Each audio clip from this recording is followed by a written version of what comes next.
Hello, guys. It's been a while. I was not feeling quite well in the last 2 days, but I'm okay now. We'll also be doing a live stream later on today. So, what I want to do to discuss about is Chelsea versus Esperance, a game that ended 3-0 in favor of Chelsea, and a game that was quite unpredictable based on how Enzo Maresca actually selected the lineup. And there's a lot of changes that Enzo Maresca is implementing at this team that we actually need to try and understand. The round of 16 schedule is out. Chelsea will be facing Benfica. Manchester City will be facing Al Ahly, Inter, Fluminense. There are a lot of teams. Some of them I don't even know them. But yeah, on this other side, I think I'm just familiar with City, Fluminense, Inter, Chelsea, and Benfica. And the other side, we have Bayern, Borussia, Juventus, Real Madrid, and PSG. Now, one player who stood out was Josh Achimpong, and Josh Achimpong actually was doing something quite tremendous. He played as a right-sided centre back, and you can just see the composure that this boy has. He's very smart, very well composed, and he's really learning a lot under Enzo Maresca. Chelsea so far has recouped over 36.5 million from just their participation in the group stages. And the number is certainly going to increase the deeper they go into this competition. And Chelsea are looking to make a lot that they can make in this competition, as now it is looking like a more of a competitive competition. Before we start our analysis, don't forget to like, share, and subscribe to this channel for more videos like this. Now, there's some key tactical intricacies that Enzo Maresca actually deployed in this game that actually gave Chelsea some level of advantage in this game. And one of those tactics that Maresca made is in his lineup selection.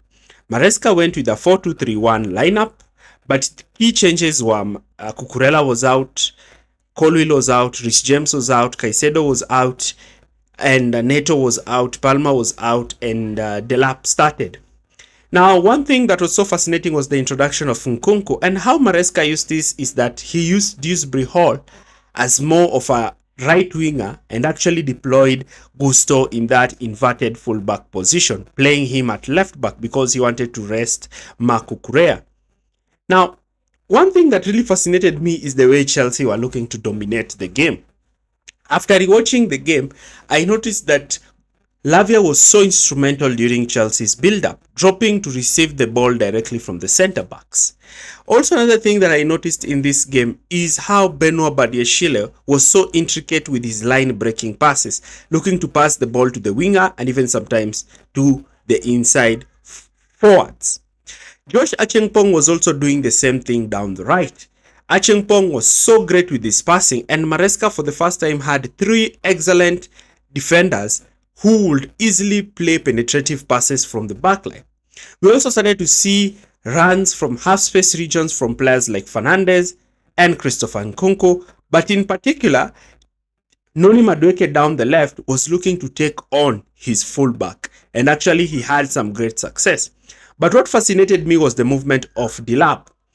Delap really understood how to play.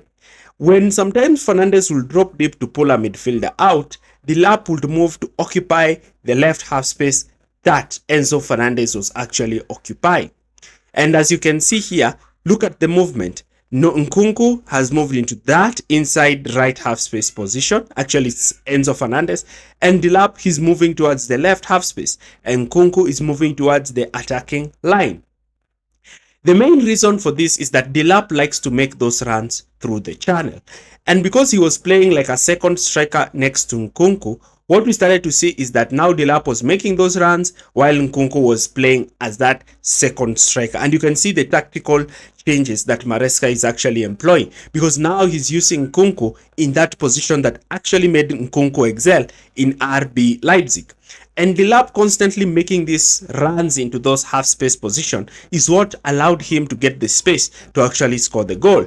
Fernandes drops deeper, pulling a midfielder out, and because of Noni's width, you now see that that space opens up. Delap receives that ball, drags the centre back out of position, and immediately he drags the centre. Is a movement by Delap. Delap receives this ball, Nkunku attacks that space, and Delap is now able to wriggle past the fullback and actually score an easy goal. And this is something that Delap actually gives Chelsea that Jackson never gave Chelsea. It is his movement. Delap is very smart in the way he moves when he's at the edge of the box and inside the box. And the runs made towards the channel is something that is giving Delap much needed strength. Now, because Delap is constantly making these runs and exploiting these runs, it is now enabling Chelsea to have overloads in those half-space positions and allowing the number 10 to occupy the zone 14. I'd really like to see how he is going to play with Palmer in a strong team, because Palmer now is going to find himself in that zone 14 position where he can receive the ball and attempt to score. We also started to see Delap even sometimes dropping so deep to receive the ball, while the likes of Fernandes and Nkunku are making runs beyond him. They are making those runs beyond him. And because Delap was looking to drop this deep and actually receive the ball under pressure and look to flick the ball to Nkunku, Chelsea were constantly manipulating Es Tunis' backline.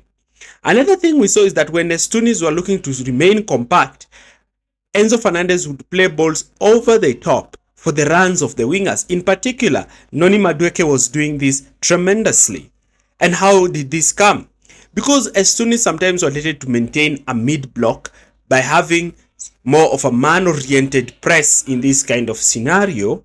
What we noticed is that whenever the ball would be played, we had players looking to make runs, especially on either side. Look at the spaces in between the back line. Delap is holding the two center backs, and there are huge gaps between the fullback and the center backs. Here again, Fernandes receives the ball, plays the ball in that space, knowing very well that Noni Madueke is going to outrun the fullback. Here again, Lavia has the ball. He can spot that Noni Madueke is already making that run, and the fullback plays him onside. And now Noni Madueke is receiving that ball in space. And if just players like Delap also joined that run, then Noni Madueke would have made an easy cutback and Chelsea would have scored from that position. But what you notice now is that Chelsea's disoriented position, the way they are moving to disorient, sometimes they're even stretching the backline, allowing their twin eights to have opportunities to have shots outside the box. And this is giving the team strength and the ability to actually dominate the final third. We are now seeing Maresca evolving. We are seeing Maresca evolving his attacking play. And Liam Delap is coming in to be one of those key players that is actually improving the way Chelsea are attacking. What do you think? Do you agree with my analysis? Leave your comments in the comment section area below. Join us for our live stream today. Thank you.